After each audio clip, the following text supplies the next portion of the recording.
Captain Albatross here again with the Cypher Unlimited crew. We have our usual suspects of AD or Alpha Dean. We have Spigs18 or Anthony. And Dean, what are we doing here today? Well, like usual, we're going to have some fun, have a conversation, but we got some great people here. We got the Hole in the World crew. They're an Invisible Sun actual play stream that follows the adventures of four exiled magical adepts in the world of the Indigo Sun. So you've got John Gabriel, Kyrie Maurice, Maurice and Twig. And they struggle to remember the mystical world torn apart by war. So, without further ado, like to introduce you to our group of the Hole in the World group: Hopper, Bill, Marissa, Marcy, and Zach, who's their GM. So, hey guys. Hey. Hello. Oh. Hey guys. A couple quick things. It's Manapot Studios that produces this show, and your guys stream every other Sunday at 4:30 p.m., correct? Eastern time? That's correct. Invisible Sun's on a little bit of a break. If you tune in next Sunday, you'll see the finale of our limited run series where all of these people play animals, awakened animals in D&D 5e. Before this whole, before me and Zach sat down to discuss, you guys coming on the show, I try to, catch up on my episodes, and then I realized, shit, you guys got 27 episodes on YouTube. I need like 2 weeks. I like to view that more as an opportunity, It's bingeable. It's bingeable. It is very bingeable.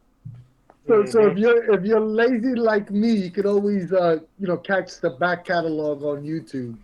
So I highly recommend that. Yeah, so, I'm gonna have to catch up personally. And I have those links in the chat already. And I'll post it again for any newcomers. But yeah, you can proceed while I do that. Before we start, asking our questions, why don't you guys let us know who you are, like who everyone is. Let's start with Zach. Yeah. Hey guys, so I'm Zach, otherwise known as Great Zamino, and I am the GM of The Hole in the World, our Invisible Sun actual play. It is really weird, but it's great because I am also very weird, so it works out. And then let's go to Hopper. Oh, which is me. Hey, what's up, y'all? I'm Hopper. I play Twig on The Hole in the World, and I don't know, I'm just a general disaster person bopping around here and there. I can be found on Manapot Studios, also on our Flights of Fandom show, along with several other people here. Marcy? Hey, y'all. I'm Marcy. You can find me most places around the internet under Experimental Madness. As I like to joke, I'm the resident cryptid on Twitter. You technically can find me under Merciful, but if I'm there, you might get lucky. You never know. I play Gabrielle in The Hole in the World. And when I'm not doing that, I'm also on Flights of Fandom on Manapot Studios. And when I'm not doing that, I am writing for my day job. Awesome. Nice. Bill, resident Dune fan. That's right. Hey, everyone, I'm Bill. You can find me on Discord at GhostSpike, and I play Maurice, the Weaver. All right, guys, so I'm going to lead into... Wait, hold on. You forgot. Oh. We got one more. Bro, he's too anxious to get to this. Marissa. All right. GM intrusion. Do we need to hear from Marissa, though? You hear from me enough. How much time do we have? Oh, man, shots are being fired the first 5 seconds into the... Well, hi, I'm Marissa, she, her pronouns, and I'm the resident bookworm, academic scholar of the group, hence the long lectures and spiels that have been alluded to. I go by Critical Kitten around the hallowed digital halls of Instagram, Twitter, Discord, Twitch, etc. And I play Kiri von Hollingsworth, who is the Vance of the group. All right. So, did I miss anybody? No, we got everybody now. Our first question is a simple one. What exactly is Manapot Studios, The Hole in the World, and what's everybody's roles on the show? Yeah, should I take this one, guys? Yeah. Okay. So Manapot Studios is a really cool channel. We are basically a big Twitch channel, kind of unofficially, but officially we're a big gaming collective. We're a big believer in making sure that people who want to play and want to play for an audience get an opportunity. We have an open call to anybody who wants to kind of join us and come and game with us. We were started and kind of created by our friend Krifu, who ended up basically kind of spinning out this really great couple of Pathfinder and D&D shows onto so many different ideas and so many different shows. And basically, The Hole in the World is what happened when I asked Chris, hey, I want to run a show for you guys. I want it to be weird. Is it cool if I run Invisible Sun? And he said, yes. And so I then kind of put out a call to friends and friends of friends to assemble a really great cast. And they superseded all of my wildest dreams and expectations. And I cannot imagine not doing this show with you guys or some facsimile of it. So I'm very grateful for the cast, who can speak more to what they do, who they are around the channel.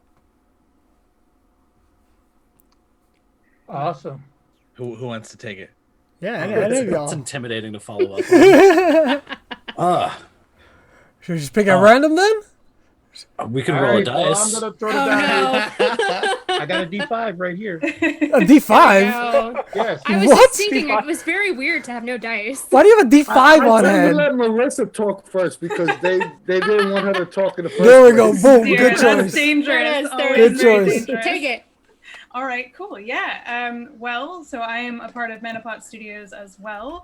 I actually, Invisible Sun and this year, The Hole in the World was my first show on Manapot, or at least my first recurring show. But since then, I've participated and will be participating in the Flights of Fandom show that Marcy runs. I've also done some of the happy hour Wednesday shots that we do. That's Liza's running show, which is going on right now, actually. And I've done some Good Society, which is another system I love. And I just am part of this rotating crew, I guess, that fills in and creates characters and has a lot of fun. That's awesome. Sounds good. So let's jump over to the other end. Hopper, come on, hit us up. What do you do? Oh, I'm just the resident dumpster fire. I come up with bad ideas. Stop it. I'm here to make everybody else look better by comparison. But on the show Hole in the World, I play Twig, representing non-binary folks out there, and generally, fighting everything, punching Nazis. That's a general reoccurring theme, and also just along with Marcy, core cast member on the Flights of Fandom, where we basically write fan fiction via RPG systems, and we do short arcs, flights of fandom, which is a blast. And then I run stuff as well, on occasion. Punching Nazis is never a bad thing. It's always a good thing. Always. I really There's like not that any concept. Fire either. Resident dumpster fires are always awesome. Yeah. That too. But, what I was gonna say was that's a really awesome concept to take like weird systems or systems people don't play too often. I'm assuming that's what you guys do, and then create like a little story, and then that's awesome. I like that a lot.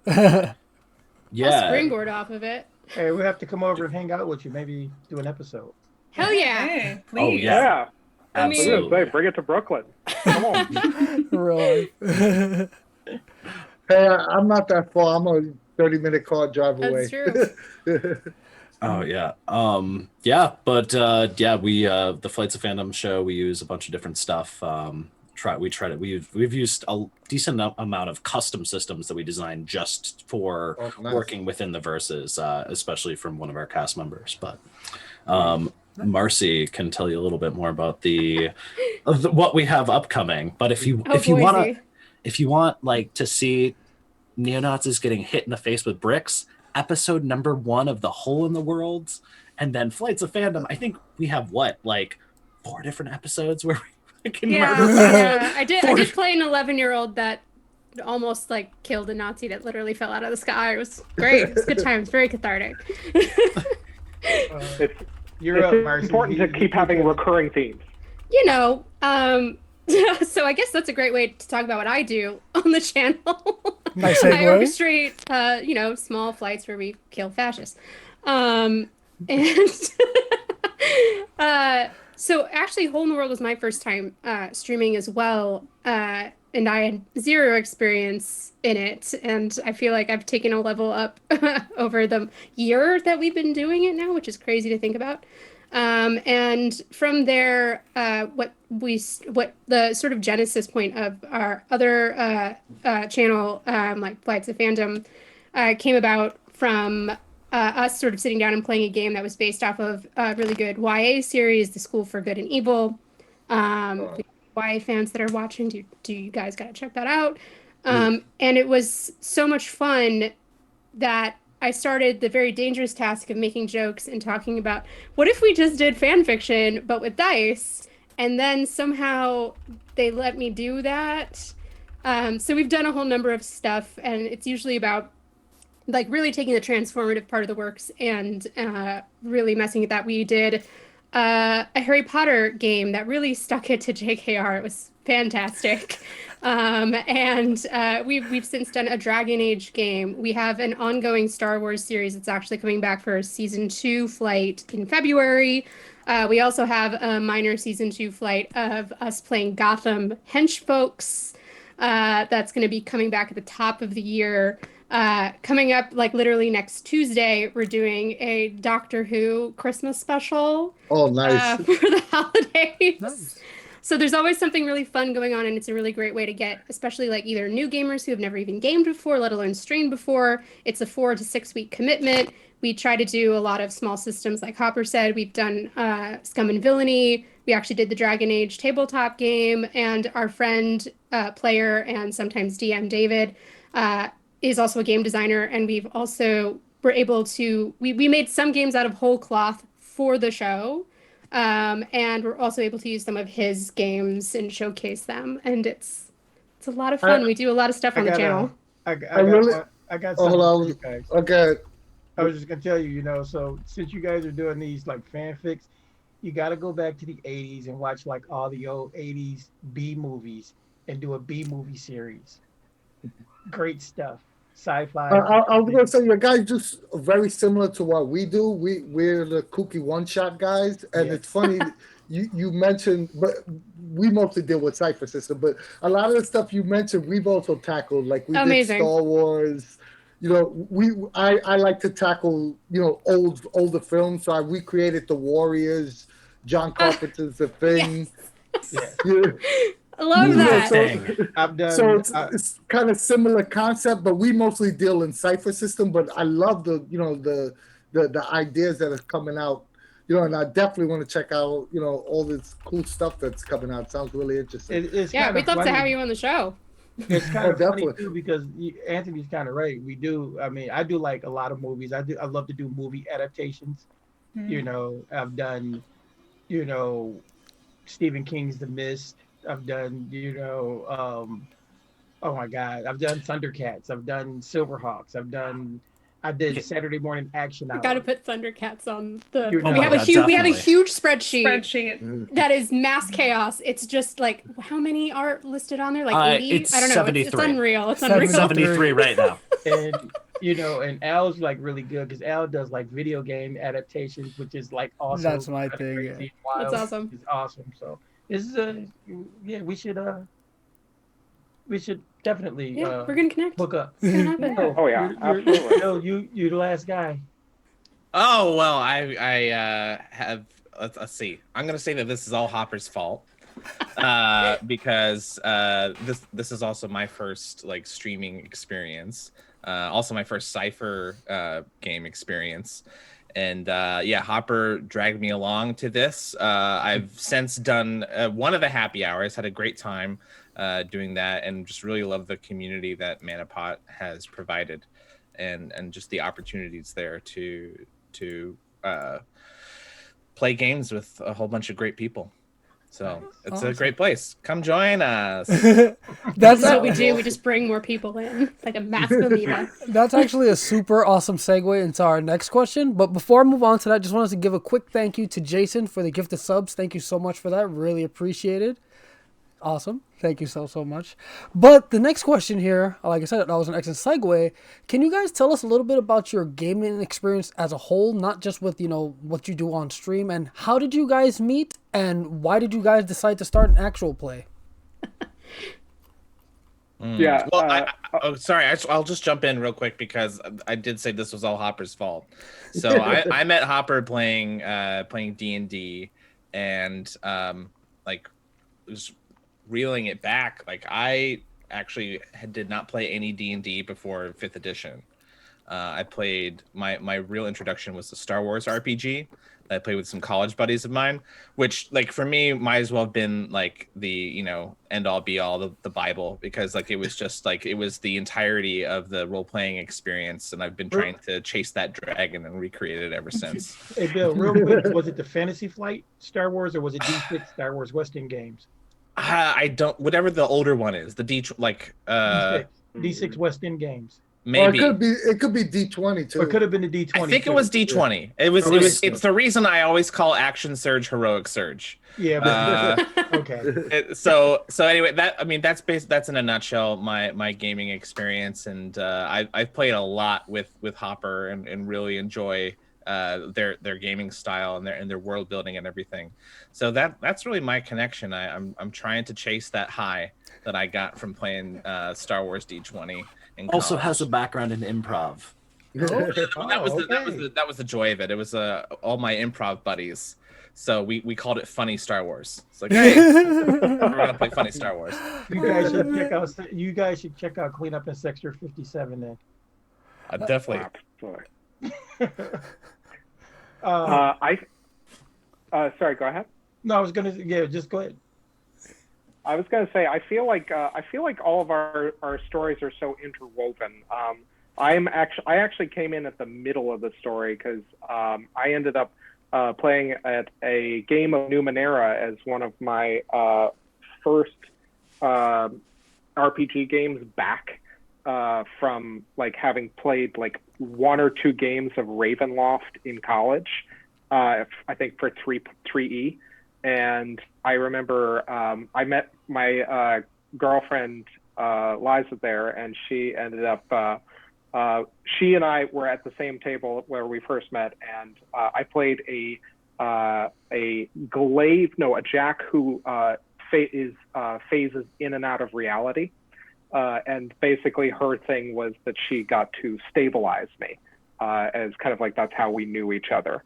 So that was really fun. And, basically from there, I went into a home game, and then I met Chris through her, and I met Marcy, more importantly, through them, and Marissa and Hopper. Well, Hopper I met through our other board gaming friends, and then I met Bill through Hopper. So big things. But I just do want to say my history with gaming went back to 3E, but I have to say my introduction was I had a punk rock DM with a big floppy pink mohawk who was like a huge closet ska goth, who had like a chain wallet and everything. But the best part, he was like 6'3", huge, and he had a lisp.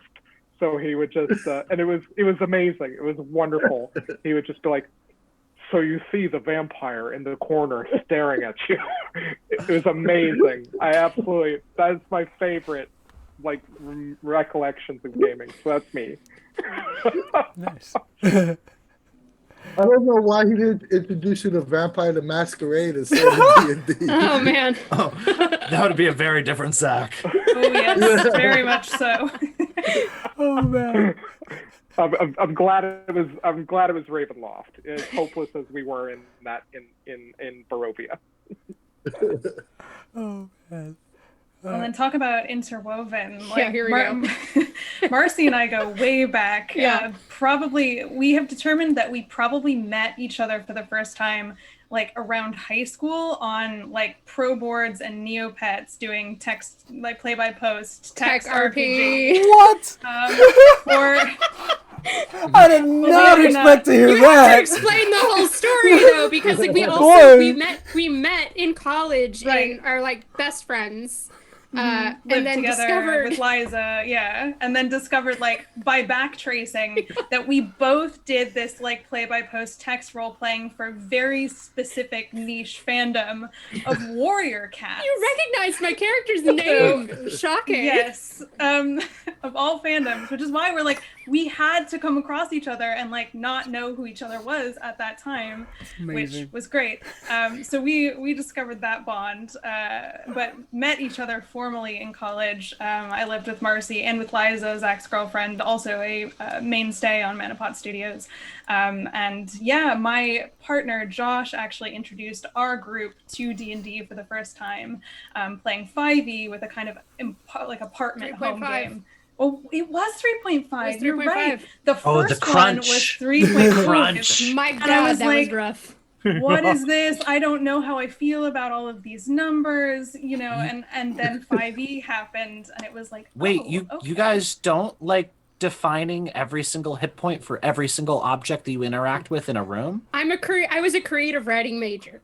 And I went to school to not do math and then found the one hobby that would prevent me from ever getting rid of math. And me and Dean started in first and second edition where we had taco, which was way worse than that.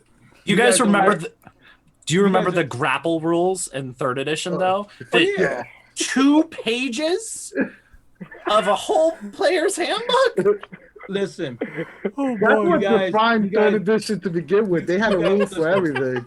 When third edition came out, guys like me and Anthony were so happy because you didn't have to like go in reverse anymore. Armor class used to go backwards. Oh, that's right. Chart. Yeah. Mm-hmm, There was a chart. And you needed a chart to figure out. A chart to figure it out. No.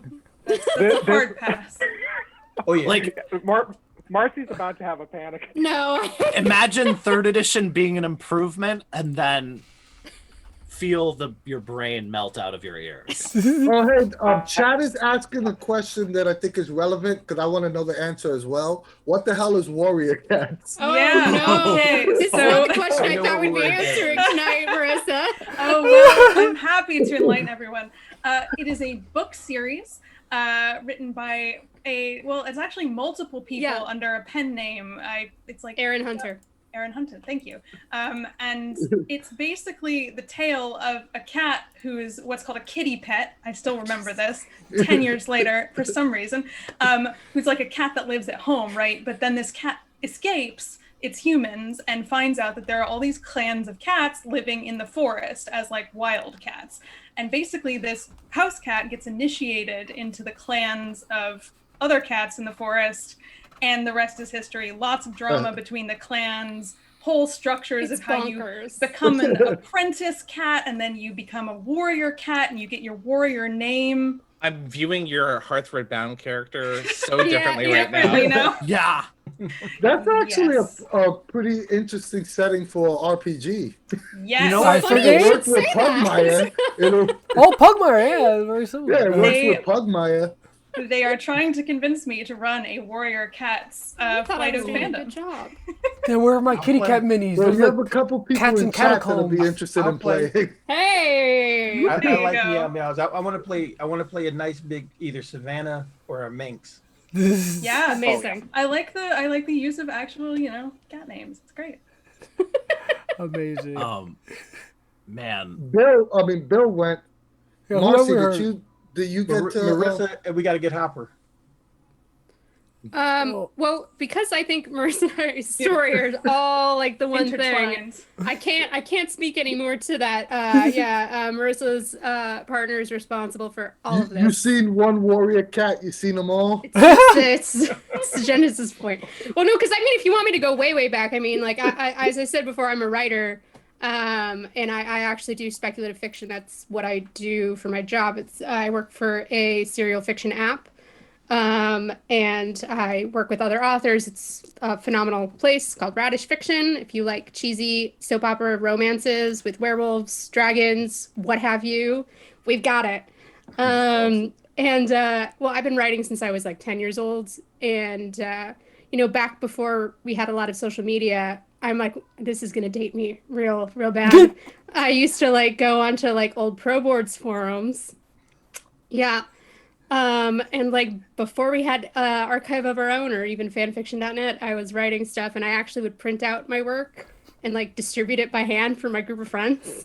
And it turned into like literally like play by post a little bit. So like we'd start writing worlds of our own in like notebooks together. And and then so cool. it graduated naturally into like online role It's playing by amazing. post. And then of course, once I discovered video games before I discovered tabletop gaming. I came at it in reverse, I think, to a lot of other people. You know, I really like the collaborative storytelling of tabletop gaming. That's what interests me over the crunch. Hopper. And the numbers and the math. I really like just improvising and acting out a story with my friends. And it's amazing what happens from these, like, the littlest of concepts. And it's always a good time. Absolutely. Nice. Hopper? So my introduction to tabletop gaming is honestly one of the funnier stories in my life. I got concussed by a 3rd edition monster manual. What? What? I don't think I know this. I don't know this story. Not a lot of people You know never this told story. us this. So I got hit in the head with a 3rd edition monster manual that had been thrown at me. I didn't play the game for a full year after, but I kept the book. So, and I was like, I was just like, oh my God, there's so much amazing art. I came at it from like, I was a huge fantasy nerd when I was a kid, and I didn't really have any idea what tabletop games were. So like, I was just kind of like, I don't know what the fuck this is, but I like it, and ended up buying a player's handbook on my own, and then like just like making like 50 characters, and before I ever actually finally got a chance to play, and then was just like, oh my God, this is amazing. I like dropped off for a little bit in my teenage years. I wasn't able to play, and then back that was like 7-8 years ago. I got convinced by a friend to try out 5th edition. We played in a bar game in a bar for a solid year and change. Nice. And I was just like, oh, I'm so back. This is exactly what I wanted it to be. Nice. I guess the real question is why the hell they threw a book at you in the first place. To be fair, Thank you. Because I was I didn't deserve it, but I didn't not deserve it. There it is. I was all right then. I was a trouble child. There's the twig we know and love. Well, I mean, the guy that described himself as a resident dumpster fire, you know, we could imagine. Yeah. It's not a yeah. sanctioned DGM tactic. Someone. Yeah, you're not. In my home games, you're not allowed to use the books as weapons. At least not in real life. I'm but yeah. learning so much about all of my fellow players tonight. This That's is not a incredible. story a lot of people know. The same dude actually later threw a chair at me because I kept saying "God damn it," and he was really religious. And that's why your day job is making chairs. I mean, well, I'm an arborist, but yes. What's happening? Nice. Somebody needs anger management. Oh yeah, no, that's why. That's yeah. Anyway, Boy. anyways, from there I just got nerdier and nerdier over the last. I don't know, just getting aggressively nerdy over the past 5 or 6 years. After that campaign ended, I was like, I want more of this, but I've always been a heady writer. And so I also like basically refused to run established settings. So I started about 6 or 7 years ago, I started writing an entire ass D&D setting or fantasy setting really. And dragged Bill into it via another friend of ours who's an amazing actor. Produces a really great podcast called Encounter Party. If you like edited actual play with like actors, voice actors, and comedians, you should check them out. Nice. Nice. Yeah, and so he connected us. Ned connected me and Bill, and we played for about 9 months, and then I met Zach, and I met Zach because I met Marissa and Marcy through Zach. I met Zach at a friend's Christmas Eve party where we bonded over talking about nerdy shit and competing to play the worst / dirtiest songs that we could make.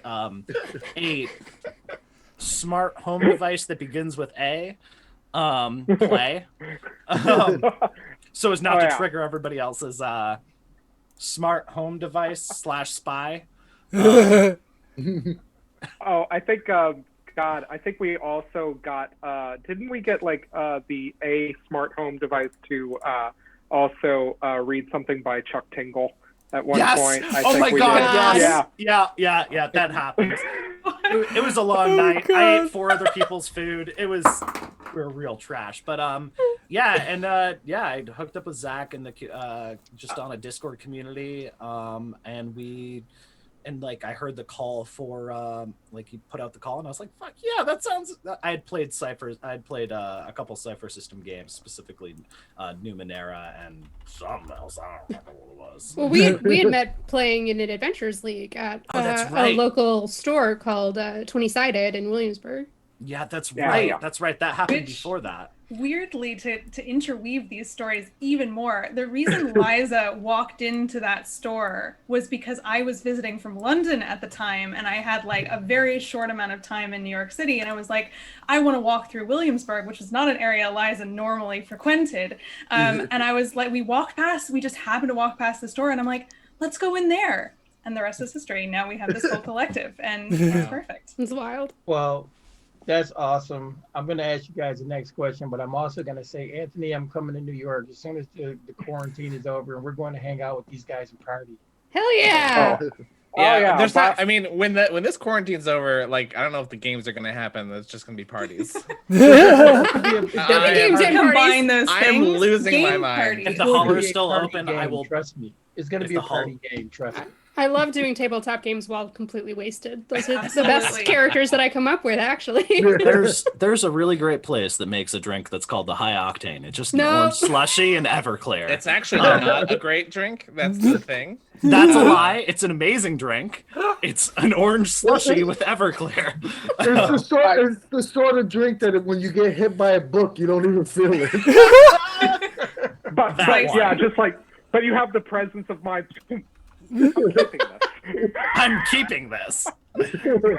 Man, I honestly have no idea whose book that was, but I kept that shit. You deserved it. You Didn't gotta even confess know that who to it me. was. Man, So, with that being said, so was Invisible Sun always your first choice for the setting, and why did you choose to use Saturnine in the first place? So I knew that I really wanted to do something that played with kind of the concept of reality. I had actually kind of attempted a Numenera campaign upon which kind of was originally titled The Hole in the World. Sorry, guys. But basically, I just had liked the idea of like, you know, basically being able to take my players to all of the different places and the settings that had been outlined in Numenera. Like there was the outside, there was the deep, you know, there was the beyond. The beyond. Yeah, exactly. And I just love the idea of like almost being this big like campaign odyssey and like spanning like different worlds and parallel universes and weirdness. And I was just like, as soon as that kind of fell apart, I was originally looking at like City of Mist, you know, for looking at like kind of like that reality versus fiction angle. But I started doing more and more research into Invisible Sun and all the different things that I could do with it. And I realized that this was, you know, exactly what I was looking for. This was the thing that I was going to use to beat my poor cast players over the head with my weird fiction love and all that stuff. So that's kind of where this has come in. But Saturn's been amazing. Just like what I always really love the idea of like having a game that revolves around a very strongly realized setting or location. And Saturn is very much that for me. Like I think the only other setting that's come close for me is Duskfall in Blaze in the Dark. Just a place that is very much its own character. And not only, you know, can you really say that about Saturnine as a whole, but you also have the 16 other suns that are on top of it. So even if you don't want to play in this one location forever, you have so much room to go around. So I think I answered the question the long way, Wittership. So. It's all good. It sounds kind of like you're going to enjoy Tullus when that comes out. That huge setting book with so much to go in, to throw into your games. Like, I'm actually super excited for that book. I never read the original one, so very excited for the Cypher version. Oh, absolutely. Yeah. Did you spend much time explaining the setting to your team, the cast? Guys, how good of a job did I do explaining the setting? Well, I think individually a bunch of us were like, we have amnesia, and you were like, okay. I didn't realize everyone was doing that when I came up with that as a character concept. The books are like, total surprise. You totally remember who you are, and then all of us were like, but what if we don't? We literally took everything in the book. It's like, you don't care about your past, you don't care about the war, you care about the future of everything. And I took one look at that and went, nah. I care about the war. Tell me more about this. We're such a group of like gray-oriented like characters, because I mean everyone's like, here's this great, beautiful new actuality to explore, and all of us are just like, yeah, but the gray feels more real to us for some reason, and we're kind of connected to that. So we're really interested in, what makes this world any more real than that world was, and hence a bunch of character concepts were born. Well, when you think about it, did you pick up the Threshold book yet, Zach? Oh yeah. Oh, I've got the whole set. Don't. If the question is, do I own something? Yes, I own it. Oh well, welcome to our world.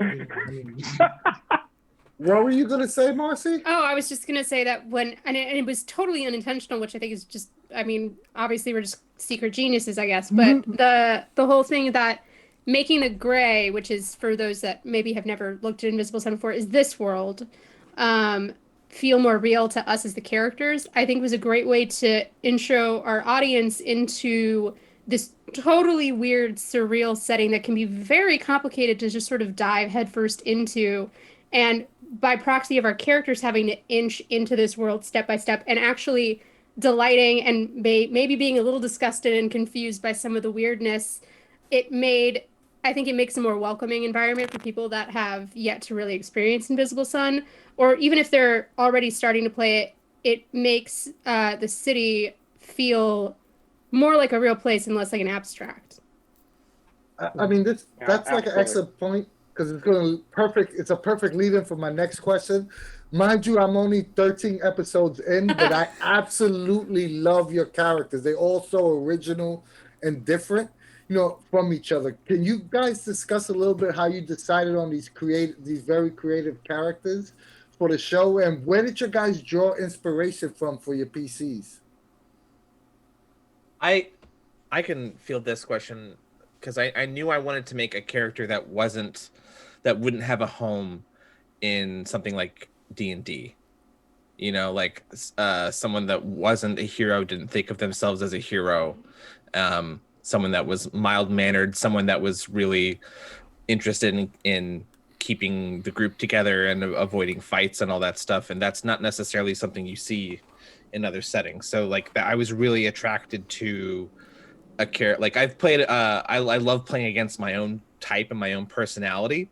Here I saw a game that would allow me to play something different from anything else I'd seen in a tabletop game. So that was what was exciting about making Maurice. That's awesome. Anyone else want to hop in? Oh yeah. Marcy, go ahead. Are you sure? Yeah.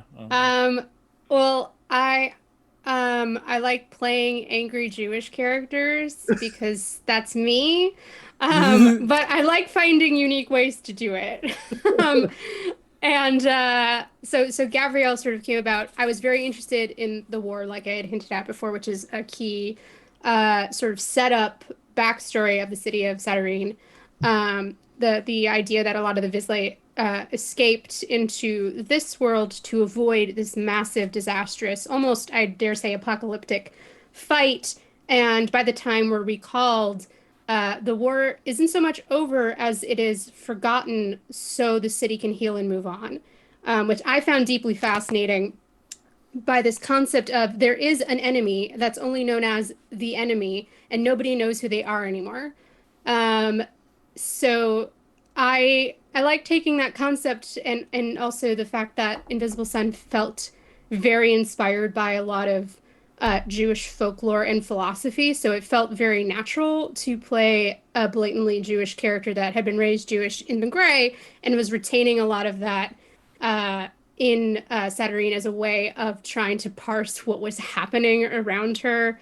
And Zach very generously let me create a character that wasn't from the 21st century, like the game advised you to do. The rules are always advisory, in my opinion, Absolutely. to an extent, not to rules lawyer all the time, and allowed me to create a character that was just coming out of her own sort of apocalyptic war. I set her in. She's a Russian Jew from living in the literal World War II. So having her pulled away from this one war that she understood into being told that, oh, this war doesn't matter. Don't worry about it. Don't worry about your history. Don't worry about who the enemy was.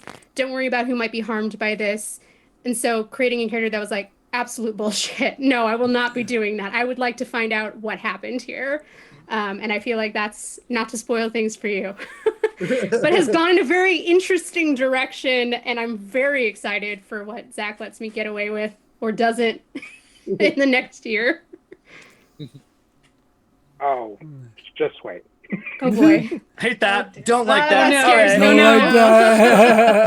like that. Yeah. I approached it from I think less of a more me perspective.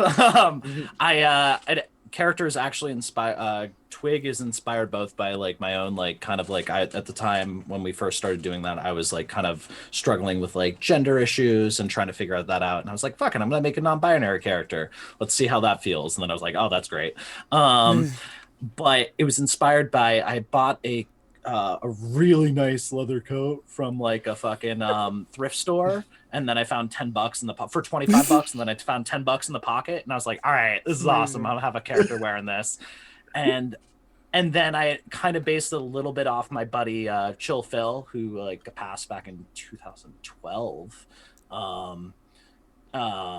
Who was a very, very unchill anarcho crust punk. And I was like, all right, like, you know, so what does that look like in a world like Invisible Sun? What does somebody like that, how do they engage with the world? I was like, obviously I'm an apostate, but like, how do you even engage with, so yeah, We're the two apostates. Yeah. And it just kind of blossomed a little bit from there. I think the fortes, all the fortes are so like just so unbelievably like just flavorful and interesting. And I was like kind of jackknifing between a few. Like I was like, am I playing like, if for the Magic the Gathering fans, like a red green life like Grohl? Am I a Grohl? Is that what I'm going for? Or like, but then I was like, ooh, eats knowledge. I love that shit. That's wild. Like the idea of just casually like eating a Pulp Fiction novel for a snack. Just Like, and I just want to add just the way, because Zach gave us this setting, asked us what we want to do. We all picked Amnesia independently, and the way that we picked our fortes was so stupid. Like, this game is about coincidences, and like from the beginning. Yeah. Sorry to interrupt, Hopper, but like, oh no, all of our forte choices are just crazy. The way they interlock. Yeah, it's bonkers. Like like we really play off each other in a way that's, and that's the real answer to your question. I mean, Marissa still got to go, but like we didn't plan this shit. We threw this shit against the wall and saw what stuck. And the thing is, it stuck in like a Jackson Pollock painting. Like that's because you guys got great chemistry. That's all.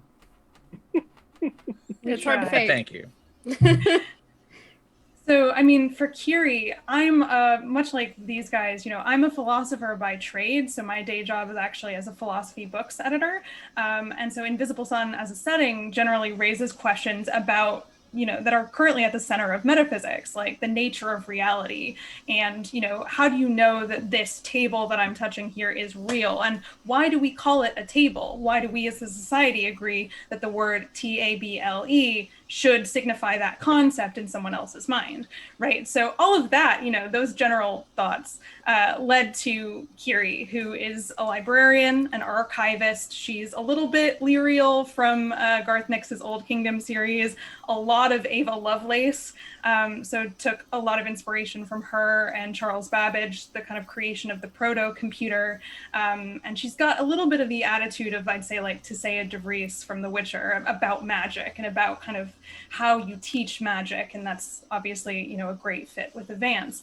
But yeah, I mean, Kiri's really interested, much like I am, in the formulations of knowledge and how knowledge is kept and preserved. And she's even angry about the way that an economy is created around knowledge, such that information is restricted from certain people or from certain places. And obviously that just played really nicely into the way that knowledge about the war just seems to be missing in Invisible Sun. She's really irritated by that. And so, yeah, like everyone's been saying, these character concepts just sort of came organically from us, from bits and pieces of like what we were each interested in exploring, both on our own, kind of diving deeper into our own natures, but then also with each other. What kind of natural connections were created between what we were interested in individually and the kind of story we wanted to explore as a whole group.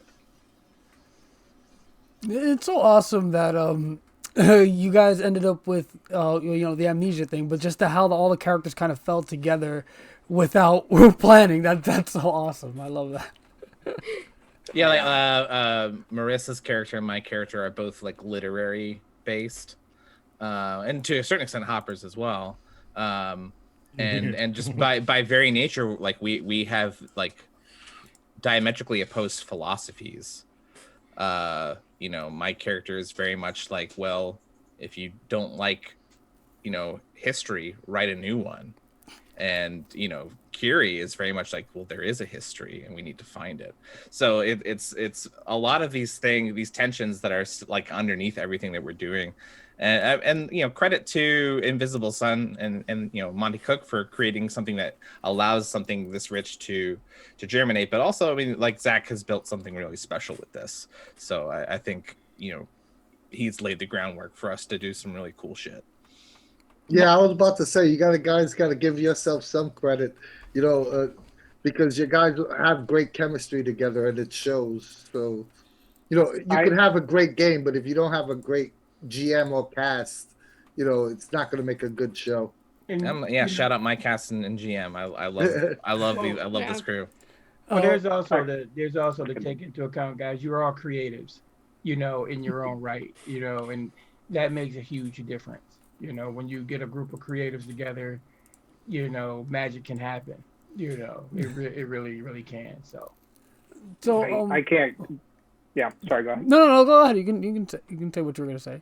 I was literally just gonna say I can't tell you how blessed I am in regards to I get to play with everybody here, and everybody keeps making really amazing decisions and choices, and then they're just like, did you plan that, or was that how it was supposed to happen? And I'm just like, yeah. Oh boy. But we kind of touched on how you guys created characters, inspirations and stuff. This kind of is a good segue into our next question here. Do you guys have any advice for our listeners who might want to start their own actual play, both as a GM or a player? Anyone can feel it. Yeah, I'll kick off with as a GM. So I think for an actual play, it's the biggest advice I have is to grit your teeth through the problems, because the thing that I think everybody who streams or does an actual play knows is that tech problems are always going to arise the least convenient time. So the big thing is, like, we didn't get our audio right, and I didn't figure out the audio for the first 9 episodes, and then we lost the 10th episode's audio. Now the lost episode, and it's surreal, and that's 10. How we like. It was so good. It was so good. It was so good. The it mythos. was such a great episode. Exactly. We're just gonna pretend Twig ate that too. Twig Fucking ate the Twig ate the dialogue of the other player. But the carriage with the fucking hundreds of disembodied individual feet. No, fuck that carriage. We can throw that one out. That's fine. Well, like a solid 20 minutes of that is just us being like, oh no, just dry heaving into the mic. It's for the best. It's for the best. Great audio, really. Oh man. But yeah, basically, my thing about it is you're going to have trouble. The most important thing in an actual play is to just kind of like bear your way through it, endure it. For being a GM, I think, honestly, the most important thing, and something I have to continue to remind myself, is you can't really control the plot. You can't kind of hold tightly onto, an arc. It's not a novel because you're building everything with everybody. So this is the reason I really kind of glom onto Invisible Sun, is because the setting is so detailed and so fleshed out and so realized that if you understand that, your players, and if you understand what your players want, you can do whatever they want, and you will be able to understand where that happens in the setting in such a way that, what was that? Marcy's character, Gabrielle. Gabrielle wants to start a revolution, start a rebellion. And so and she says, well, I need to find capital for this rebellion. I say, great, we're going to the Marquis Quarter. Yeah. Well, and why? Exactly. Why was why were we going there? Well, because the richest place, and you wanted to make a statement. I guess. But yeah, it's don't try to control your players. Don't try to control plot. Have like loose beats and sketches, and just know the world. That's the best advice I got. All right. I'd say, just to like echo that, like from the player's side, a very similar angle, as someone who came to tabletop gaming through creative writing, like Marcy, they'll tell you I'm very authorial. I have a plan and a vision and I execute it. Here are the themes I want to explore. Here's where I want to drive with my character. Here's, how I want to challenge her. Here's what I'd like her to have to grapple with. But one of the most important things in an actual play and in tabletop in general is trusting your group, because in that, something can happen at the table that you could have never planned in a million years for your character. And yet it suddenly confronts them with a situation that really is at the core, or becomes at the core, of who they are, and it forces them to make a choice that then defines them in a way that you as an author couldn't necessarily have written for them. And so, those kinds of things happen, and they totally change your calculus as a player. And so it's important to not only, trust your GM, but also the other players to come and challenge you to create those encounters. And it just opens up the story, not just overall that collaborative story that we're writing together, but also the story of each individual character and how they grow over the course of the actual play. Yeah, to totally build off of that in terms of like approaching, I guess, like even tabletop gaming in general as a writer. Now, like, this is what I do, and I find it incredibly, I do it for like all my games, home games, whatever, but I found it especially helpful when I'm streaming, is I tend to write out a whole backstory. Sometimes it's just a one sheet, sometimes it's many more pages than that. And moving forward, I know the history of my character. I always know where they came from, who they think that they are at the start of each episode. So when moving forward, I kind of approach it, it's almost like video game writing. I have these little branching paths that I have like kind of mapped out as anyone can kind of get in an improv setting. And it's kind of like, I know how a character would react to like ABC scenario. If A happens, this is what I'm thinking will happen to this character and how they might react, what could change, what's their trajectory. This could be alignment. This could be just skills that they're going to take, or even just conversation that happens on camera. Or if B happens, this happens. And then there's always the opportunity for a complete fourth option I did not foresee occurring that is way better than what I was thinking of. But I found in streaming, having the basic idea of what I thought might occur always informs the unknown.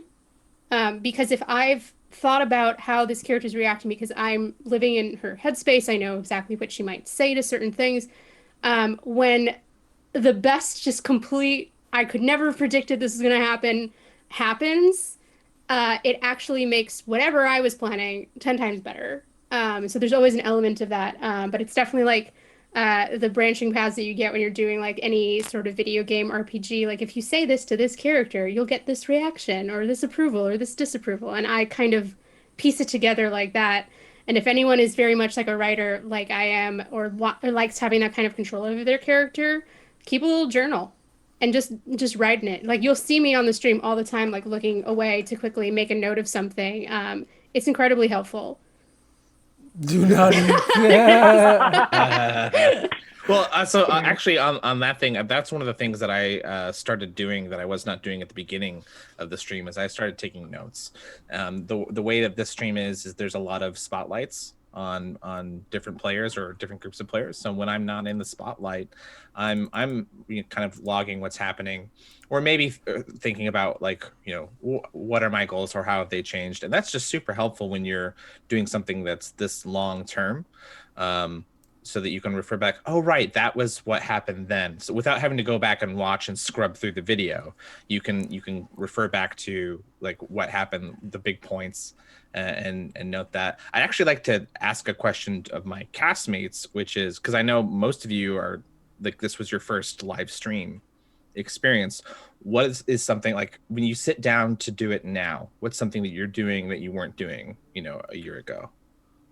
That's a good question. Thanks. That's a really good question. All right. Interviewer, interviewee becomes interviewer.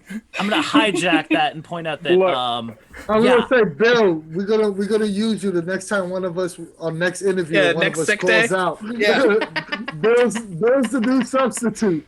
I have become such a weak GM because Bill is like Bill will literally sit in on a game he's not playing in and write transcript notes and like be the good GM while I try to murder my players in the West Marches game. But that's something. So I have never DM'd before. I DM'd my first game on a Manapot. live stream. Don't recommend that to anyone. But I have immense respect for DMs, and I was like, well, how can I help? What can I do? And so I started taking notes, and the system has evolved, and it's in D&D. It's a lot more like live play. Like I like recording the action of like, oh, they swung and they missed. Oh no. And in Invisible Sun, it's like I'm trying to do like get as close to transcription as I can of like what's going on with the characters. But even just the notes, like the beats, like this, this scene went here, this happened. They felt like that, like having that to, control F through my like Google Drive and be like, right, that was there. Okay, cool. Now I'm putting this together because it's, and one thread I wanted to get on was like, we discussed like from the outset what we wanted to, like what, why are we streaming this? Like, why aren't we just sitting down and playing this by ourselves? And so like there are certain things that you can do when something is produced as a show that make it different. And so to focus on those things and to keep track of all these disparate parts, the notes really help for me. So go ahead, Hopper. That's going to lead me into a question I was going to ask, but first I'm going to say one thing. Bill, you will have a heart attack if you've seen any of my sessions because I basically run off a bar napkin. Oh, see, no, Bill, he'll be fine because I write 2 sentences and then run a 6-hour game based on that. That's me as well. And I just type the closed captions for it. That's it. If it's my home game or a stream game, it doesn't matter for me. I just need a napkin and a pen and I'm ready to go. But that's not the question I was going to ask. The question I was going to ask is, I noticed that no one mentioned an actual audience. Do you think your mindset changed knowing that you're going to have viewers, actually watching and questioning all your decisions? So actually, can I tie this question into the past question. So I think the big thing that we really acknowledged, both on this show and on Flights of Fandom, is that like, fuck the rules. Both, I mean, apostate life, but also, crunch is the bane of a good story. You're going to get bogged down in, all right, well, I'm going to roll 20 dice to see whether I can do this. And it's not super fun to watch. It's not fun to listen to. So like a lot of what we have done is we play fast and loose with some rules. We like Marcy said, like especially with Flights of Fandom, it's less what we keep in a system, or less what we take out and more what we keep in. And with like, I mean, one of the beautiful things about the Hole in the World and the Invisible Sun is that like I'm still slightly unnerved by the Path of Suns. I'm a little bit creeped out by how prescient it is. It's too accurate too often, and it freaks me out. Like a little bit IRL. But overall, like, I mean, the big thing is don't worry too much. If you're trying to stream something, don't worry so much about being really accurate to the rules, especially if you're GMing. Just does that sound right? Sure, do it. Does it sound good? It's rule Dean of cool always says large. the rules are for the players, not for the GM, and he's 100% right. You know, the GM is, especially in the stream game, it's all about keeping the narrative moving forward, and sometimes the rules get in the way of that. So, and that's, I think that's a conviction that Monty Cook Games, that company, has done with Flying Colors, with Invisible Sun, with Cypher System. You know, No Thank You Evil. If you really look at how they're structured, the rules really don't apply to you as a GM. You get to kind of be like, you know what, hey, I want that to happen. I need this to happen. You know, you just do it, you know, and you can bog the players down as much as you want. It's modular, it's plug and play. I will say this. I think that I agree completely with what everybody's saying. And calling back to what Hopper said about the Sooth deck and about the Path of Suns, I think that it is crazy the kind of sessions that we have based completely off of Sooth deck Pulse. You know, like I think that the only reason I ended up having Marcy's character meet this angel during her bank heist was because I pulled the revolutionary card. And the same thing has happened, I think, God, how many times has this happened? Once a session. Yeah. Yeah. It's honestly a little bit upsetting. Well, that's the thing. Inevitable cataclysm. There you go. Yeah, right. I'm having a fight or flight response to you, like just like pulling. I know. Please give us a warning if you're going to do that again.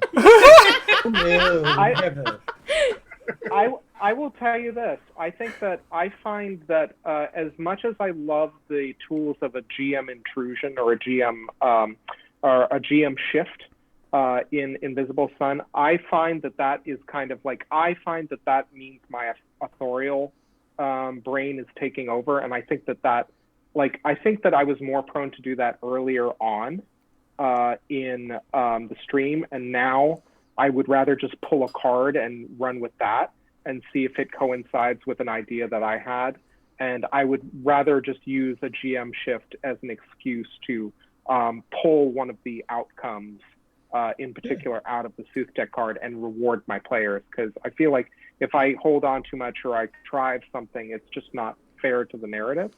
But I think that having those tools is really great, having more cinematic play. I remember part of the reason how I pitched this to Marcy as well was I remember we only roll D10s. I got very excited about that because like we were talking before this was like really happening, and as you were, because you started by explaining just, oh, so you get a forte, but then you also like have your class, and I'm sitting here being like, there are like 26 of these. This is so much. Is it super crunchy? And then you just hit me with, no, I tell you what the venture challenge is, and then you just subtract what you have from like a D10, and I went, oh, thank God. It's perfect that we're talking about all of this because that just like really gets us set up for like our next question. So, and I'm gonna try to keep it moving this way. Now, I ask each of you guys individual, but do you guys have any favorite story arcs or scenes that you'd like to share with the audience? And I want to start with Marissa because I that intellectual brain just, you know, Sure. Um, so do you want sort of narrative moments or mechanical or both? Because I have whatever is it a story arc or a scene, whatever it is that just really makes you, that just made you happy. Yeah, absolutely. Okay, so I mean, God, there have been so many great narrative moments over the course of the whole show. I think Twig and Kiri have had some really good ones, especially ones that weren't planned and just sort of came out of what was happening in the moment, which I think are the best options. Like their conversation, for instance, about gilded cages in King Nine's library sticks out in my mind. And that gets mirrored nicely later on when Kiri calls Twig to account in a parking lot after their confrontation of Jaren in the Silverjack Casino. Like Twig didn't leave with Gav and Maurice at that particular moment. And I think the way that Twig and Kiri have kind of grown together and the bond that they've formed comes out of the way that those two characters have navigated themes of trust and what is abandonment, what is it to be abandoned, and what they have really learned from one another about those things has really brought them closer together over the course of the show. So I would definitely say, those have been really great narrative moments for me. Mechanically, one of my favorites actually was when Zach allowed me to take my order advancement test live on stream in episode 16. And the test actually came to life to ask me how I thought I was doing. I'm that crazy person that enjoys the actual like challenge of taking exams. And so it was so much fun to literally just get to take a multiple choice test live on stream, which some people may not think is fun, but I thought it was great. I will never forget the color of the perilous leap of the desperate, which is green. Nice. So Bill, yours? I literally opened my character sheet because I'm looking at what the arcs have been like, so much crazy shit. So I'm actually going to throw back to something at the beginning was when we didn't know what was going on. We find ourselves in the blue sun and there is a devouring swarm coming at us. And this, like, I think that for me kind of like sums up like just the surreality of it all. Like that's not something you're going to see in 5e, like floating in a dreamscape, talking to an imperial soul and a swarm that overwrites reality is coming at you. Like that was really fun for me. I think some of the moments, just in general, the arc that Maurice has with Basil Victorum, the reluctant father arc, it's something I find it really interesting to explore. Like I'm almost reticent to take it into like to make another choice with it because I think it's just so rich, like where it is, this tension. It's gotta get resolved, but I'm really enjoying where it is right now. And then spoilers, whatever my character is going to do next, I'm really looking forward to what that's going to be. Nice. Marcy. Man, I was sitting here thinking there's so many good ones. I'll do one that happened recently. So Twig and Gabrielle are on the outs with each other, and this sort of happened due to a couple of factors. I discovered that there was a person that was in the gray with me that I thought at this point was not real, turned out to be a real person, and still remembered me and was my one connection to the past. And no one trusts him as a single player character. But why though? He's why? Eminently untrustworthy. Because he has a skill that can manipulate people's emotions. Is it? What's that? know. What's that? Yeah, but he wasn't doing it, and we're not getting into this now. And this culminated in Hopper's character, Twig, attacking him, which Gav did not take lightly. And then in a fit of hypocrisy later on, Twig went into my mind and erased some of my memories that I was starting to have, and then also changed my attitude in a meeting. Uh, so Well, we're technically, I real. stole them. I I didn't erase didn't. them. And it's been really fun playing it. You have to really trust the person you're playing with to get that confrontational on a stream or even in a home game. And we're having a lot of fun with it, actually. I think it's not resolved yet, which is the really fun part. Nice. And I think throwing it back, I wanted to pick two. There, I could pick like so many, but this was very early on. I actually had to not be in a game due to some scheduling, and when that happens, sometimes we get pulled back into the gray, which can happen as like an actual game mechanic, which is genius, because it can just explain away why a person's not there, not at the table that day for whatever reason. And it turned into this beautiful moment when I came back into the next episode. I think this was episode 4 or 5, even. It was very early on. And the world that I re entered into was a completely different setting than my actual backstory. My whole family was alive. Like they were living in like, where were we, in like Rockaway? Oh yeah, you guys were in Rockaway, Brooklyn. Yeah, and everyone was happy, and none of my friends had experienced war, genocide, anything like that. And it culminated into like a moment where Gav had to face the idea that if this is their reality now in the gray, if it's really a simulation that just all changes all the time, then this might be better for them if they don't really remember the horrors that she's seen. And Zach cried. I cried. It was like a very cathartic moment, and really sums up this sort of, yeah, everything is surreal in this world, but like there are living, breathing people involved in this craziness, and we can humanize it. It's definitely one of the highlights of the entire show so far. Nice. And Hopper? on to Hopper. Oh, oof. Well, that's a hard series of things to follow. Marissa mentioned one of my favorite moments, which was the very much unplanned, unscripted, just kind of like interactions between Twig and Kiri, who are two dynamically different characters, and this kind of that's kind of evolved in this really fascinating way that I never planned for this character. And I just want to point out this was something because we split the group and put you two together.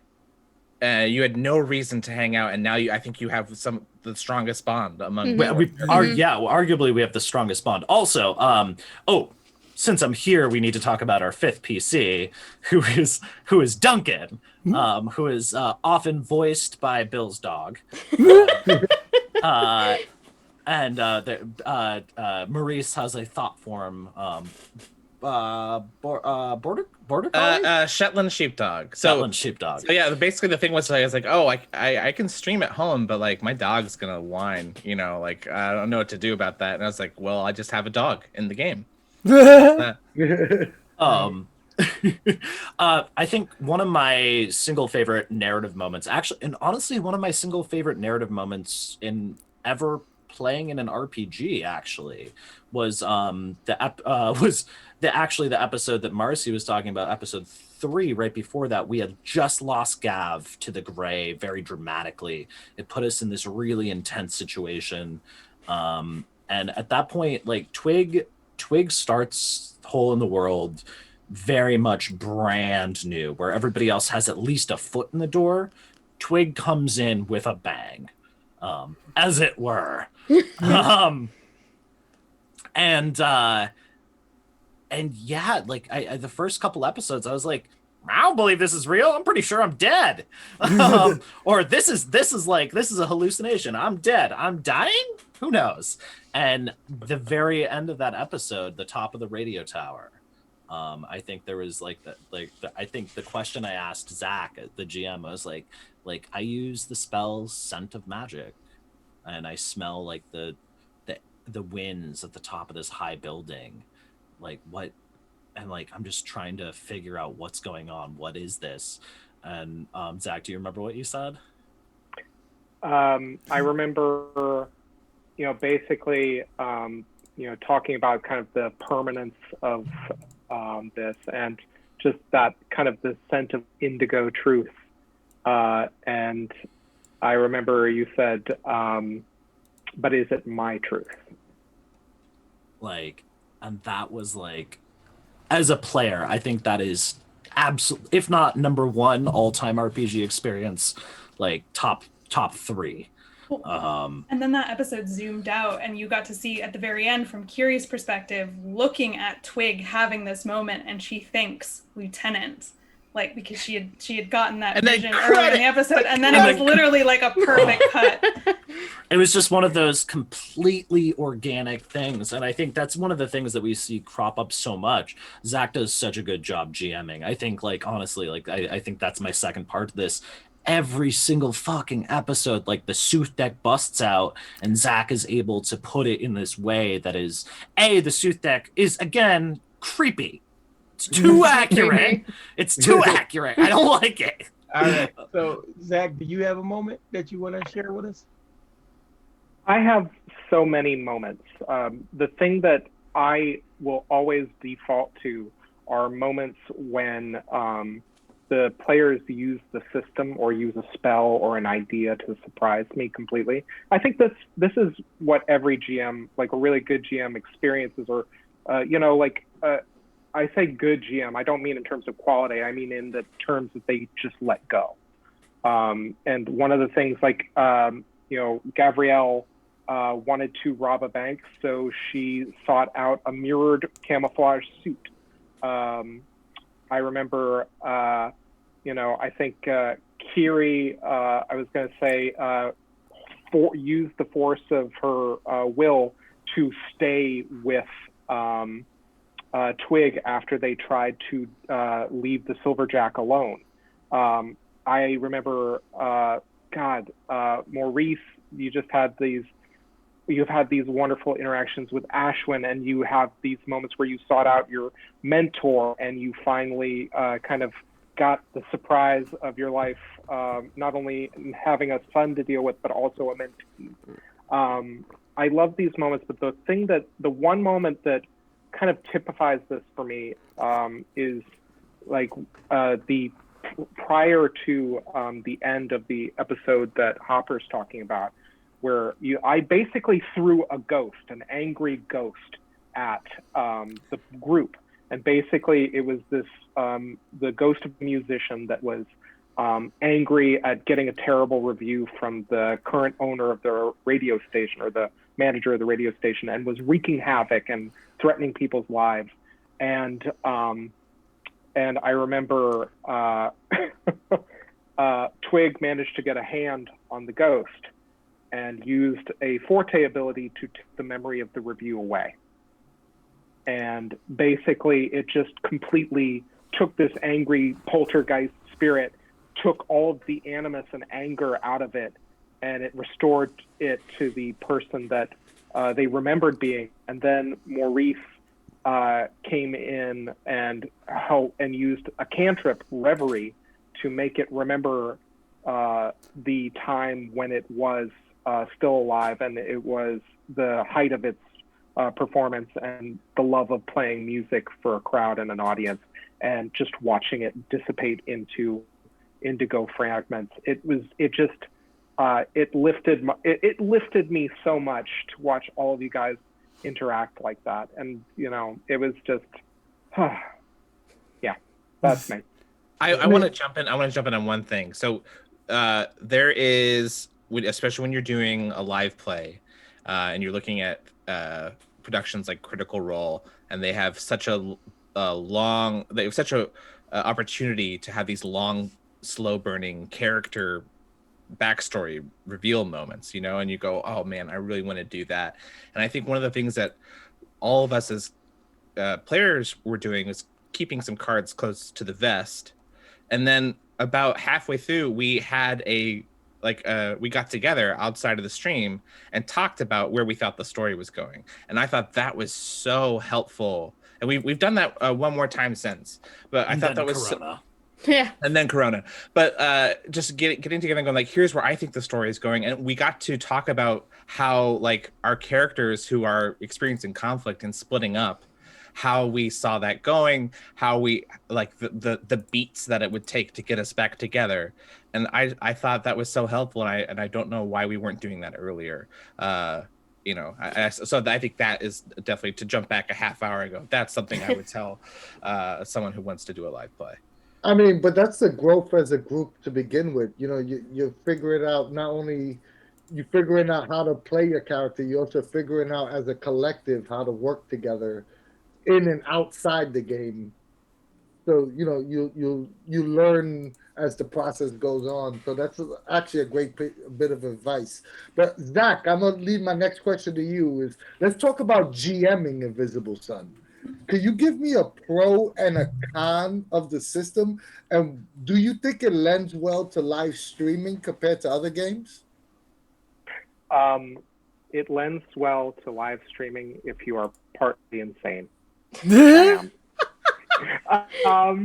I will tell you, I think it's a hard game to live stream just because Monty Cook Games designed this game to be played at the table. They have all of the props. They have that big hand, the Testament of Suns.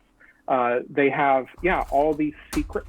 And it was expressly made for live play.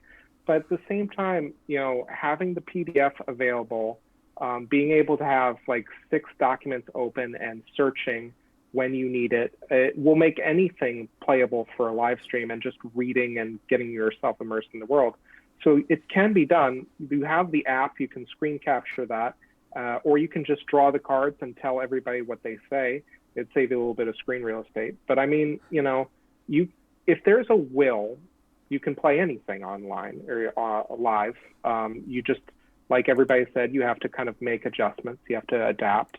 It's like, you know, if you're going to run D&D, unless, you know, you have people that are very invested in the tactical aspect, maybe gloss over a lot of the combat, you know, stuff like that. But it's like, there's that. And then I think that, you know, for GMing Invisible Sun, I think that the game itself, you have to be able to kill your darlings. You have to basically be able to drop everything you had in mind for a scene as soon as you draw a card, or as soon as one of your player characters makes a really interesting choice, and you say, screw that, I'm throwing that over here. I'm just going to go with what you did because that's brilliant. So that's kind of my advice. I don't know how well that answered the question, but I hope it did some. Do you have a pro and a con of the system? If you had to give me one pro. The pro of the system is it is relatively simple in its mechanics, that you can just bolt on more and more stuff to it. But conflict resolution, challenges, easy to do. In a lot of ways, I think of it as a very refined version of and simplified version of the Cypher system in some ways. I think the con is that it can be a little overwhelming for you if you're not ready. It's got a steep learning curve in terms of lore and in terms of kind of like what you want the system to do and all of its subsystems. But I mean, I don't think that there's been a game that, you know, that learning curve can't be overwhelmed by people that just like reading books. So. Facts. Great answer. And yeah, so now that we've asked the question of the GM, this one is for the cast. Is there a direction or story arc you wish for your character to go on or experience in the future? Oh, look, Zach looks really interested. Zach gave us this question, by the way. I've got one. So Maurice is obsessed with the gray, and unlike other Vizsla who drop back to the gray time to time, Maurice has never been able to go. So I'd like to see what happens if Maurice goes back and if he even wants to leave.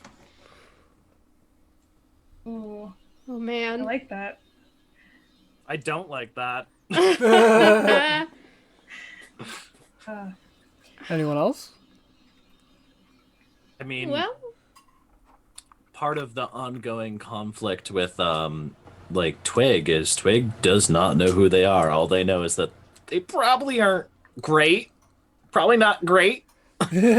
Um they're very concerned about why there's so much focus being paid to them. And I think that one of the like we a callback to the interactions that we've had, they don't necessarily disagree with Gav. They don't have full control over their own abilities. They don't know the extent of their own abilities. And one of the things that they did in a rather recent episode that kind of just sitting there is they awakened a bullet designed to murder them, which is a whole thing. That's not a problem. That's not going to be a problem. There's no reason that's going to be a problem in the future. No, surely not. Yeah, but so I'm interested in seeing where that story goes, who they are. I want to know who my character is. I don't know as a player, if that makes you feel any better. 27 episodes. yep. Yeah, this is fine. Everything's fine. Can't wait. Oh man. Marcy, Marissa, you there? There's a couple of things. So Kiri and Gav are spearheading this rebellion. Ironically enough, speaking of Vance and apostate connections, I really want to foster the relationship that is blossoming between our two characters because it's fucking delightful. Like academically, like Kiri is like so on board with like, yeah, like so there's a group called the Deathless Triumvirate that basically run Saturnine, if for those that aren't familiar with it, and are responsible for the memory loss of the war and who the enemy is and what people did during the war. And Gav has decided that sounds like authoritarianism, and I'm going to dismantle it. Because I can't figure out who I am, and nobody can figure out who they are if their history is denied to them. And I'm building up a resistance to that. And Kiri has been like super gung-ho about the idea of it, and now in her very last episode actually was faced with the reality that means violence, and was really reluctant about it, while Gav is trying to be like, listen, I fought in one war. I know exactly what this looks like, and you need to get ready for that. And I really want to see that continue and see what kind of road she's going to drag you down. I'm so interested. It's so cool. And unlike Hopper, I know exactly some secrets about my character, and I'm just excited for us to run into them. Yeah, I would say likewise. I'm really excited to see how Kiri and Gav's relationship kind of develops further over time as they kind of go deeper and deeper into this rebellion, and what does it really mean to explore this, knowledge that was lost, to try to get it back. What does it take, and are you going to be able to do what it takes? And I think for Kiri in general, like one of the arcs that I'm most interested in exploring is that kind of, what is it going to take, and how dark are you going to go to kind of do what you're looking for, or to get what you want. So like, for instance, there was this really revelatory moment for Kiri in the Lunarian Opera House, and I think what was episode 21, where she confronted refractions of herself in a mirror. So like, she saw kind of possible futures almost if she leaned into specific facets of her personality and identity, if those were emphasized or magnified. So like, her raw ambition for power that she's kind of exploring as King Nine's librarian, her academic, like pure academic scholarly nature, like what if she stayed with the Vance forever and didn't go out and kind of do these things in society. And so in general, like I think it's a really powerful thing for a character to have to deconstruct and grapple with the parts that make up the whole, so to speak, and actually address them. And so, I think one of the things going forward for Kiri that I'm most interested to explore is like to embrace the uncomfortable and to explore that darker side. The only way out is through. And I think the way that Kiri has been set up to do that is in her relationship with the mirrors, and the mirror virus, which Zach has set up really well over the course of several episodes. And I just in this last episode, she's she's kind of made the decision to lean into that connection that she has with the mirror creatures. And so I'm really excited to see what a darker version of this, scholar lady looks like. I just want to say this game has made me afraid of mirrors, and that's not.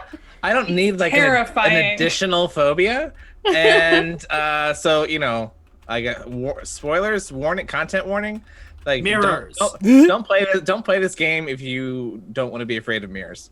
To be honest, I picked Kiri's shadow artifact before I knew about the mirror virus. So I picked her shadow artifact was a hand mirror. Wow. And then that happened, and I'm like, oh my god. I don't think I've used mine yet. Speaking of creepy coincidence, things that I found in and around a tree immediately after hitting a Nazi in the face with a half brick, very specifically in the first episode. Then very next day, half brick at a site, and I was just like, all right, okay, that's a little bit prophetic.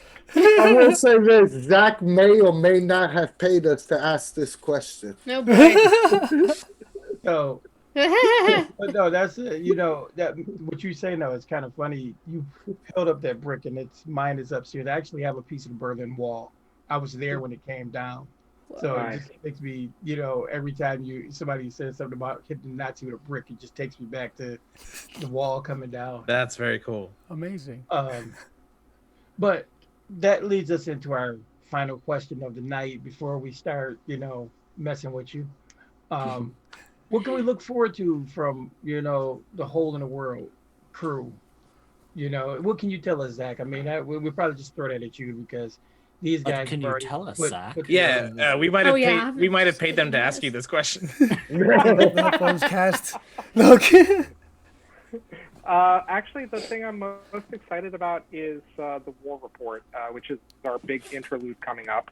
I have revealed that this is a living document which they have been sucked into, which basically chronicles a set period of time during the Battle of Upper Taperswood, which, if anybody has familiar with the game and the map, Upper Taperswood does not exist in the current map of Saturnine.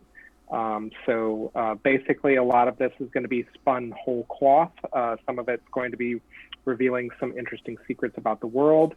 So if you are running the game and you want, don't let your players watch this show. But there's that. There are the people that best reflect our characters, who they are now. Basically, we're going to have some interesting kind of interlude characters that have surprising connections to the existing cast and players. And then from there, I think that the choices and what transpires in the war are not only going to give a lot of insight into who these people are, but also who the cast or the characters are. But it is also going to, I think, broaden a lot of the larger story as a whole and kind of what the next part becomes. So I think it's going to be a nice turn of the screw on the characters and maybe amping up the volume just a little bit and see where they go with it. I just want to add one little last thing about this, to everybody out there in the interweb. This is that's one of the most beautiful things about Invisible Sun, is that you can watch someone else's actual play or whatever and let it influence your game. And it doesn't break anything. It's not like, a typical D&D game, or, running through a module or something. It's very much, wholesale interactive, and it's awesome. So you guys, I've watched the first 2 episodes and I've enjoyed them, and I'm going to make my way up to date, good stuff. Thanks so much. You guys, thanks for coming on. Thank you. Dean, what are you talking about? We got a rapid fire question. Oh no, I'm trying to. I wasn't saying goodbye. We also have questions from the audience. We do have one. Before we move on to the rapid fires, I did say in the text chat, if anyone had any questions, to please ask them. We did get one. So it's from Techman from the Cypher Unlimited Discord. He asked, "Is there a sense that the group has on how long a set of sessions are to run with this game system, similar to, say, book chapters or one novel in a series? So I have a clear idea of where I am, and it's kind of like really, it's kind of like it might be more fun to hear what the players think, where they feel. But for me, I feel like this is the first in either a 2-book or a 3-book series, so to speak. So I think that the first book ended here at 27. And so probably roughly we're looking at maybe even 75 total episodes, or something like 50 thereabouts, give or take. I think that, like I said, I think I've been holding too tight to the story, so I'm going to let my players dictate where they go. You might have answered this question, but his follow-up question is, how long should a new group expect to spend? I'm guessing time-wise, but you said anywhere between 30 to 50 sessions, right? Yeah, I would say that. So the idea here is that I think it's documented by Monty Cook. If you want to play it through crunch, it takes roughly 35 crux to max out an order and to max out a forte. So 35 crux is roughly 70 sessions, because you're either getting a joy or a despair each session, sometimes more than one, sometimes a whole crux. So conservatively, you're looking at maybe 60 sessions, maybe 50, 70 if you want to play through the realization of your full character development, so to speak. Hey, Eric. How you doing, Eric? Eric said hello. Well, no, that's a great answer to that question. Both, as how you feel like your game is running, and how what a new group could expect. Trying to run a full game, or campaign, as it were. You have any other questions out there for anyone from the audience? If not, we will move on to the rapid fires. Let's do it. I think we might just move on to rapid fires, unless either of y'all, Anthony or Dean, have any other follow-up questions. We could be here all night. We'll talk after the stream. Good point. So Anthony, I'll let you take it away. All right, guys, are you ready? Those were the easy questions. Oh boy. We got the easy questions out of the way. Here's where we dig deep into your soul, right? And we pull out your essence, and we stretch it across the table for the whole world to see. As are you ready?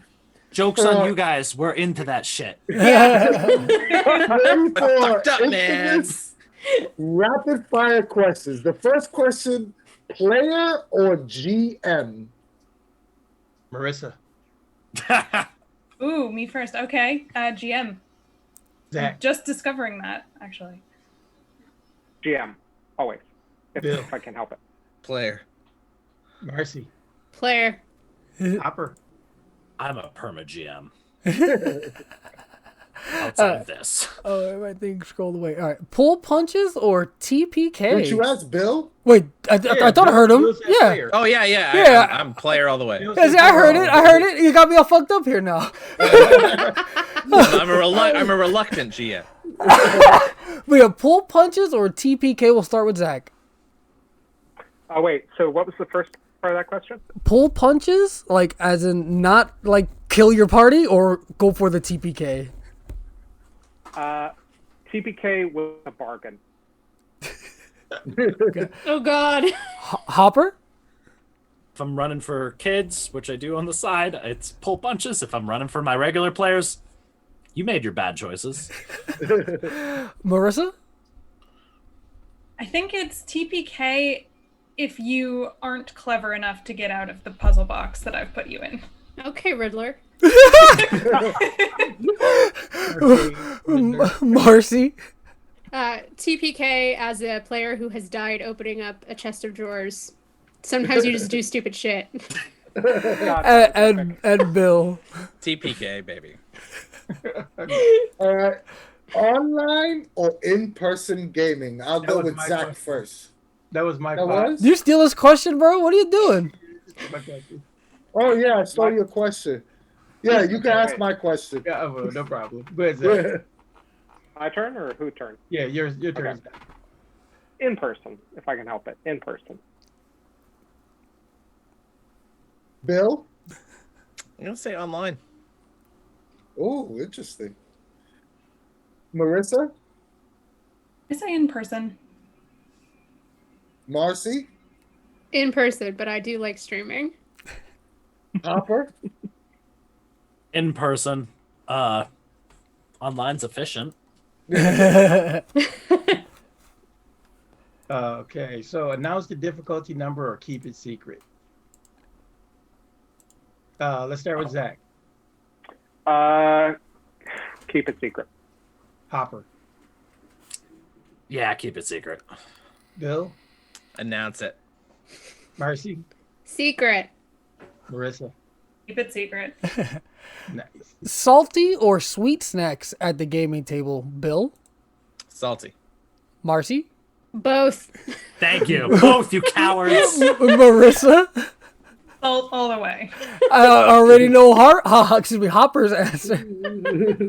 Both, but you can reiterate Hopper. Both, you cowards. And Zach? Salty. Gotta go salty. I didn't know we were allowed to say both. Didn't we just have this conversation about rules? Yeah, no, they're just a guide. You can say whatever answer. The apostates. You could have said the third choice, spicy. Like, it's whatever you want. Is it too late for that? Because it usually is Remember- spicy. We had someone answer carrots. You remember that? And I was like, what?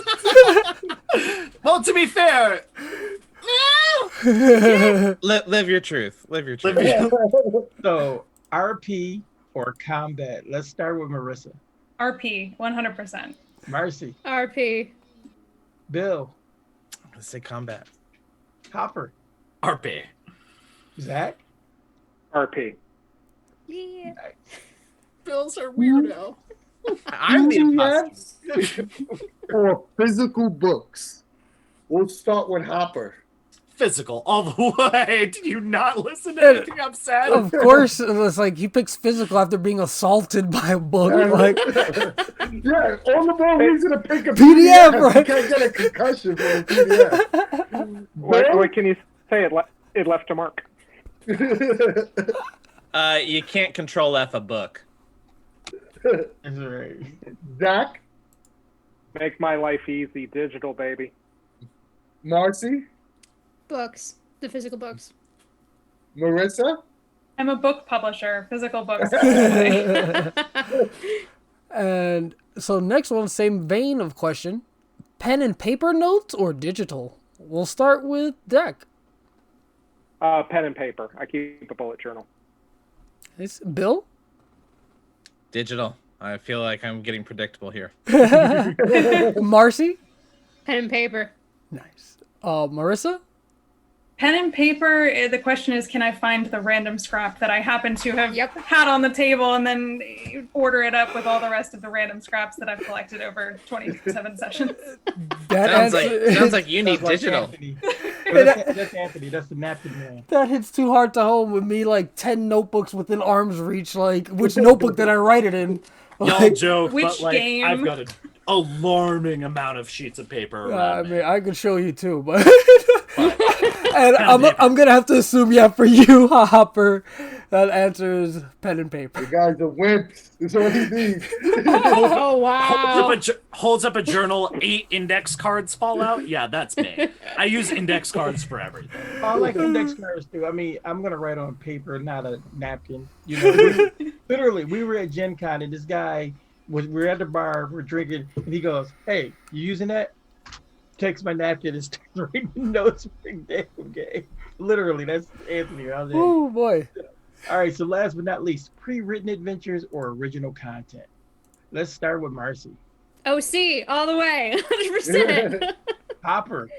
I think I had an allergic reaction when you said pre-written. OC, all the way. Bill. Original. Zach. Original. Marissa. Absolutely original. Hey, we got a full month. Hell yeah. Finally, All all right, so guys, that was awesome. Thank you again for showing up. You know, You know, Congratulations, guys! You passed the. you made it. You We lived. did it. Achievement unlocked. Nobody lost a lung this time. But yeah, this has So, been. Anthony Oh, or go ahead. Al, you guys got any final thoughts? I'll let Anthony go ahead. Oh, first off, Zach, I'm so happy that you got in contact with me. We got to sit down and do this. This was awesome. You guys have an open invitation to come back again whenever you like. I had a great time chatting with you guys. And once again, it's Sundays, every other Sunday at, what is it, 4:30? Is this Sunday coming up? Are you guys streaming this Sunday? Or This Sunday coming up is the finale of a 4-part series called Hearthward Bound, where a bunch of familiars got separated from their players. So that's in our regular Invisible Sun time slot. Zach, when do we have a date for when Invisible Sun is actually coming back? No, we are coming back in the new year, but we will have the date ready, I think, when we do stream this Sunday. So we'll figure that out together, and then we'll let everybody know. Like I said, I absolutely love you guys. You guys do great work, and I want everyone else to, all our fans to go check you guys out because it's well worth it.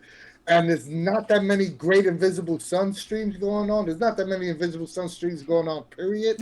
So, not only are you guys streaming a game that's very difficult to do online, but you're doing it very well. So, I just want a lot of people to go out there and check you guys out because it's, you guys are awesome. A lot of fun. Thank you so much. Thank you. It's been a blast to be here. Appreciate you. Great. Awesome. Al, anything? Anthony, did you want to do your little thing before I sign us off, or do you want me to do it? No, yeah, you could do it. Yeah, so no, thank you guys so much for coming on. It's been a blast as usual. But if you're looking to support Cypher Unlimited anyway, there's a number of ways to do it. You can hit up our merch store like Anthony is showing his hat off there. We got some merch available. You can also give us a little coffee donation. We got one of those set up. You can also, if you don't want to, spend any money, you can hit up our YouTube, give us a little subscription there, or follow us here on Twitch. That'd be amazing and help us out tremendously. And if you do subscribe to us on Twitch, we have emotes now. If you want to take a look at the chat, we got EXP and OOF. A couple of fun RPG themed emotes. So if you do subscribe, you will get access to those emotes. And as usual, thank you guys so much for stopping by and chatting. And thank you guys, the Hole in the World crew, for stopping by and chatting with us. It's been a pleasure. And I already linked your stuff in the chat for people to check out. Do it one more time for anyone who might have missed it. And yeah, just as usual, thank you all so much. It's been a blast. And if Anthony and Dean don't have any other final sign-offs, I think I can sign us off. Absolutely. And yes, so as usual, from us at the CU, we will see you later. Thanks so much, guys.